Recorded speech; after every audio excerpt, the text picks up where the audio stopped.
Another update ni Champing na natulog na naman kahapon kaya wala siyang light update. Ginigising ko nga at alas 4 na parang wala pang balak gumising si Champing. Champing? Champing? Gising!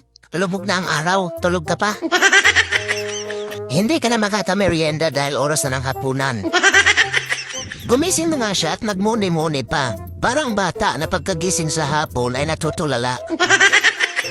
Pagkagising niyan, magruronda muna iyan sa buong kabahayan. Patingin-tingin niya kung meron siyang pwedeng gawin. At kapag wala naman siyang napala ay mananahimik na lang yan sa isang sulok. Yung mga kasamahan niya natutulog pa at siya ang pinakaunang gumigising. Kinaumagahan naglaho na naman si Champing at paa na naman lang ang kita. Tulog ka na naman, Champing. Napakahusay, alas 9 na. Tulog pa.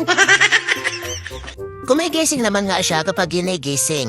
Mamaya-maya nga ay sinubukan ko kung susundaban niya pa ang ganitong hilaw na isda. Hindi tulad ng dati susundaban niya agad yan dahil naaamoy niyang malansa.